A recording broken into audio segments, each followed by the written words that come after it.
Habang sa inabando ng imbakan, sobrang nag-aalala ang asawa mo sa iyo. How sweet he is. Sambit ni Joyce, habang dahan daw ang hinawakan ng armas sa tapat ng mukha ni Serena. Please Joyce, huwag mong saktan si Leo, nakikiusap ako sa iyo. Pagmamakaawa ni Serena kay Joyce. Well, mahal mo ba talaga siya? Tanong ni Joyce. Oo, pwede bang huwag mo na siyang saktan? Gagawin ko ang anumang gusto mo. Please, huwag mo siyang saktan. Pagsusumamo ni Serena habang umiiyak. Okay, let me see. I want you to kiss my toes. Sabi ni Joyce habang nakangiti sa mukha ni Serena.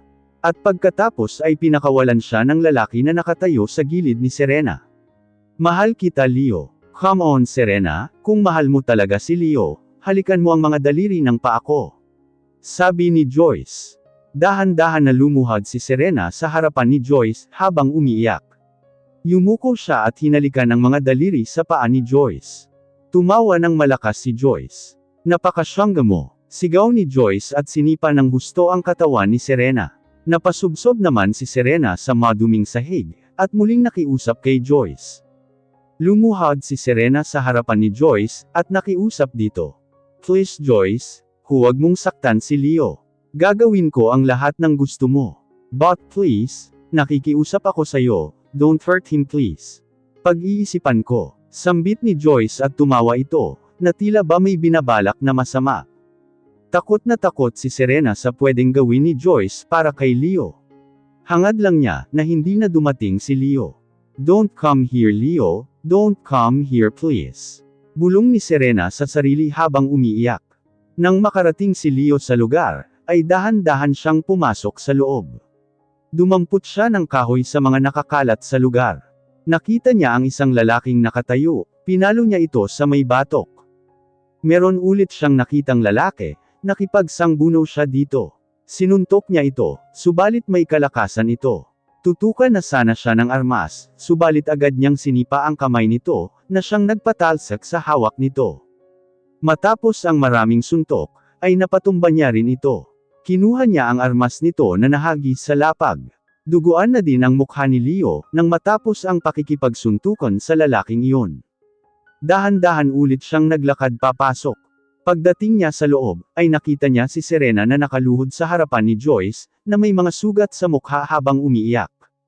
Awang-awa siya sa kalagayan ni Serena, at agad niyang pinaputukan ang lalaking kasama ni Joyce, na nakatayo at nakabantay sa kanila. Nagulat naman si Joyce sa kalakasan nito. Tutukan na sana siya ng armas, subalit agad niyang sinipa ang kamay nito, na siyang nagpatalsak sa hawak nito. Matapos ang maraming suntok, ay napatumba niya rin ito. Kinuha niya ang hawak nito, na nahadyas sa lapag. Duguan na din ang mukha ni Leo, matapos ang pakikipagsuntukan sa lalaking iyon. Dahan-dahan ulit siyang naglakad papasok. Pagdating niya sa loob, ay nakita niya si Serena na nakaluhod sa harapan ni Joyce, na may mga sugat sa mukha habang umiiyak. Awang-awa siya sa kalagayan ni Serena, at agad niyang binaril ang lalaking kasama ni Joyce na nakatayo at nakabantay sa kanila. Nagulat naman si Joyce sa biglaang pagputok ng armas, at pagtamba ng kasama niyang lalaki. Serena, sigaw ni Leo. Lalapitan na sana ni Leo si Serena, subalit tinutukan siya ni Joyce ng armas. Ops, dyan ka lang. Habang nakasabunot naman siya kay Serena. Ibaba mo yang hawak mo. Utos ni Joyce kay Leo, habang itinutok niya ang hawak sa ulo ni Serena. Please, pakawalan mo na si Serena. Ako na lang ang pahirapan mo, pakiusap ni Leo. Serena, si Serena na lang lagi ang nakikita mo. Paano naman kaming nagmamahal sa'yo Leo? Galit na tanong ni Joyce.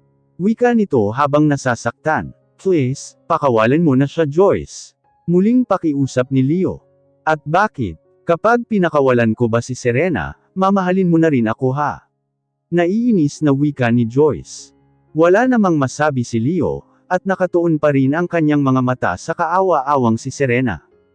Alam ko, si Serena pa rin ang pipiliin mo. Kaya mas mabuti pang mawala ka na lang, kaysa mapunta ka kay Serena. At agad na itinutok ni Joyce ang hawak kay Leo. Wag Joyce, wag! Malakas na sigaw ni Serena. Siniko ng malakas ni Serena si Joyce, at tumakbo papunta kay Leo. Ipinutok naman ni Joyce ang armas. At nataman si Serena sa likod. Nasalo ni Serena habang dahan-dahan silang napaupo sa sahig. Nagulat si Leo sa nangyari, hindi niya alam kung anong gagawin. Serena, umiiyak na sabi ni Leo. Si Joyce naman ay nabigla rin, at hindi rin mapakali, nang matamaan niya si Serena. Sorry. Pagkawika ni Joyce ay akmang tatalikod na ito, subalit nagpupuyos sa galit si Leo. Malakas na sigaw ni Leo, at sunod-sunod na tinamaan si Joyce sa likod. Natumbang padapa si Joyce sa sahig, at namatay kaagad ito. Muling ibinaba ni Leo ang armas sa sahig, at hinaplos ang mukha ni Serena, habang nasa kandungan niya ito. Leo, may sasabihin ako sayo. Mahinang wika ni Serena, habang pilit na hinawakan ang pisngi ni Leo. Mahal kita Leo, mahal kita. Mahal din kita Serena, mahal na mahal. At hinalikan ni Leo si Serena sa mga labi. Mahal kita Leo, wika ulit ni Serena. Huling na wika ni Serena, habang lumabas ang tubig sa kanyang bunganga, at unti-unting bumaba ang kanyang kamay na humahaplos kay Leo. No Serena. Humagulgol si Leo ng iyak, habang niyayakap si Serena ng mahigpit. Hindi ko kaya Serena please. Don't leave me, please. Umiiyak na sabi ni Leo. Serena. Umiiyak si Leo ng buong pagtangis, habang binabanggit ang pangalan ni Serena. Tumangala si Leo sa langit at sumigaw ng malakas. Serena. Ang huling putok ng armas na narinig ng gabing iyon. Naririnig niya ang magandang musika, na pumupukaw sa kanyang damdamin. Kitang-kita ang mga bituin sa langit ng gabing iyon. Kay gandang pagmasdan, ang mga paa ni Serena na nakayapak, habang lumalakad sa mga bulaklak ng rosas. Puting damit na mahaba ang suot nito. Papalapit siya ng papalapit papunta kay Leo na nakasuot din ng puting damit, habang nakatalikod at pinagmamasdan din ang ganda ng mga bituin. Niyakap niya ito habang nakatalikod. Hold on to love, that is what I do. Now that I've found you. And from above, everything's stinking. They're not around you. And in the night I could be helpless. I could be lonely, sleeping without you.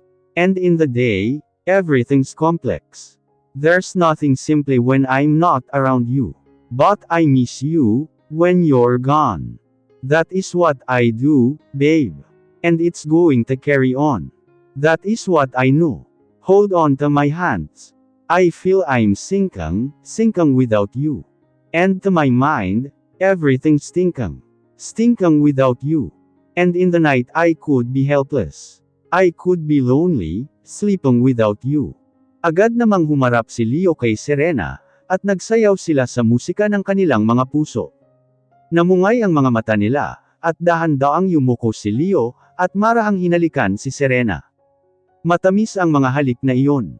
Unti-unting naghiwalay ang kanilang mga labi, habang nakatitig sa bawat isa. At unti-unting pamatak ang kanilang mga luha sa kagalakan. Muli silang nagsayaw ni Leo. Isinandal ni Serena ang ulo niya sa dibdib ni Leo, habang ngumiti ng buong puso. Si Leo naman ay isinandal din ang pisngi niya sa may ulo ni Serena at ngumiti. At dahan-daang sumasayaw sa mundo ng pag-ibig. Ang langit ng gabi ay ibang-iba ng gabing iyon. Pakiramdam nila ay sumasayaw sila sa langit at lumulutang habang magkayakap. Ramdam nila ang pagmamahal ng bawat isa. Ang simoy na napakabango, at ang kalangitan ay napakaganda. Nagniningning na buwan at mga bituin. Sana pagkatapos ng gabing iyon, ay makasama nila ang isa't isa magpakailanman. Wala silang ginasto sa mundong ito, kundi ang madama lamang na puno ng kagalakan, at pagmamahal ang kanilang mga puso. Isang panghabang buhay na pag-ibig. At hindi na magbabago iyon, kahapon, ngayon at magpakailanman.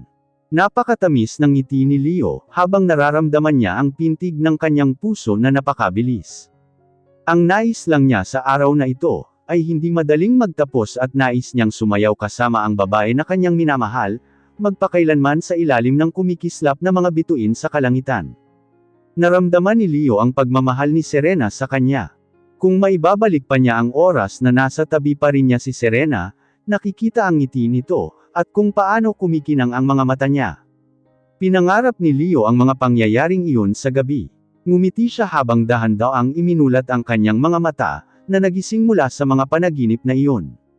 Dahan-dahan niyang iminulat ang kanyang mga mata, nang mapagtanto niyang isang bangungot lamang ito. Ang masasabi lang niya, iyon ang pinaka-hindi malilimutang pangarap niya. Ang naisip lang niya ay totoo ang nangyari kanina, ngunit isang bangungot lamang, isang napakahusay na bangungot.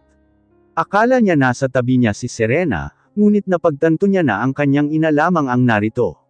Nakita ito ng mom niya at saka lumapit sa kanya. "Oh, gising ka na. Salamat sa Diyos," sabi niya. Lumapit din sa kanya ang mga magulang, at ang papa ni Serena. "Kumusta ka anak, may masama pa ba sa'yo?" tanong niya. "Ma, nasaan si Serena?" tanong ni Leo. Hindi sila sumagot, nagkatitigan lamang sila. "Bakit hindi mo ako masagot? Nasaan si Serena?" tanong ulit ni Leo. Bumangon si Leo para umupo. "Halika na Leo, hindi ka pa masyadong magaling," sinabi ng kanyang ina. "Nasaan si Serena? Gusto ko siyang makita." "Nasaan siya?" tanong ulit ni Leo. "Anak, wala si Serena, nang makita ka namin," malungkot na sabi ng mama ni Serena. "Ha? Bakit wala siya? Kasama ko siya," tanong ni Leo. "Wala na siya pagdating namin, ikaw lang ang nandito," ang sabi ng dad ni Serena. Ano ang ibig mong sabihin?" galit na sabi ni Leo. "Anak, kailangan mong huminahon, hindi ka pa magaling," sabi ng mom ko. Ayon sa pagsisiyasat, kinuha nila si Serena. "Siguro ang may gawa sa'yo," sabi ng dad niya. "Ano?" Sinabi ni Leo na hindi niya maipaliwanag, kung ano ang mararamdaman niya. Alam niya na may kumuha lang kay Serena at kinidnap muli siya. "Hinanap namin si Serena sa ibang mga ospital, ngunit hindi namin siya nakita." Ngunit sinabi ng pulisya, maaaring napagamot siya sa ibang lugar, at hindi dinala dito, sabi ng dad niya. "Kaya anak, magpagaling ka. Kapag gumaling ka, maaari kang maghanap kay Serena.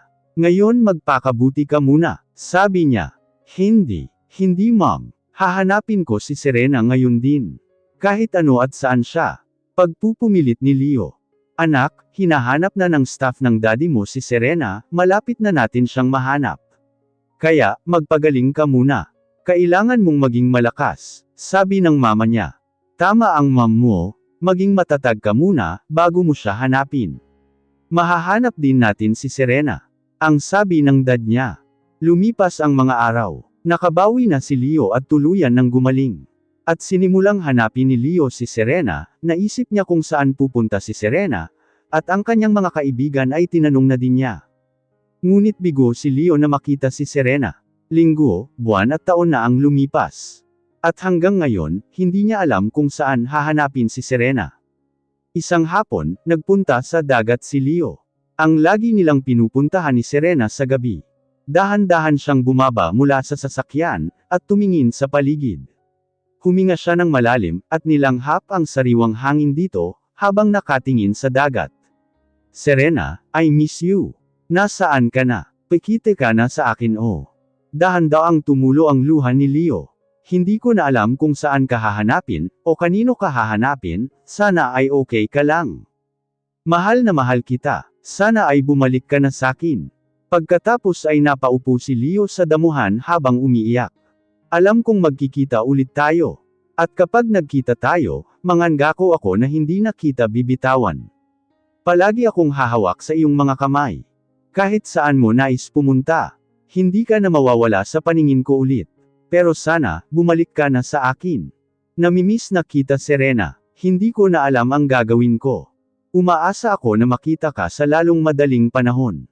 Ito ang mga nasabi ni Leo habang umiiyak, at dahil sa lubos na kapigatian na nadarama sa pagkawala ni Serena. Pagkalipas ng 4 na taon, hanggang ngayon ay hindi pa rin natatagpuan si Serena. Dahan-dahan na nagsimula ang buhay ni Leo. Siya na ang namumuno sa kanilang mga negosyo. Tinutulungan siya ng kanyang mga magulang na patakbuhin ito. Palipat-lipat din siya ng lugar. Si Leo ay abala sa pagtatrabaho. Nabaling ang kanyang atensyon sa negosyo at mga business meetings. Ngunit hindi pa rin siya tumitigil sa paghahanap kay Serena. Si Leo ay malaki na ang pinagbago sa mga nakaraang taon. Nag-mature na siya ngayon sa pag-iisip at sa pananamit, at mas lalong naging gwapo siya. Napakaraming tao ang humanga sa kanya, lalo na ang mga babae. Wala man lang siyang pakialam sa babaeng gustong lumapit sa kanya, o sa mga nagkagusto sa kanya, dahil umaasa pa rin siya na balang araw ay babalik sa kanyang mga bisig si Serena. Isang araw, sa kanyang opisina, habang pinipirmahan ng mga papel ay natigilan siya. Hinawakan niya ang singsing sa kasal at ngumiti. Tumayo siya sa bintana at pinanood ang paglubog ng araw. Ibinulong ni Leo sa hangin ang mga salitang ito. Serena, kailan kita makakasamang muli, habang sabay tayong nakatingin sa paglubog ng araw? Bulong ni Leo at malungkot na pinanood ang paglubog ng araw, at dahan-daang tumulo ang luha niya sa kanyang mga pisngi. Hanggang ngayon ay hindi niya pa rin makalimutan si Serena. At lagi siyang umaasa na buhay pa ito, at magkikita silang muli.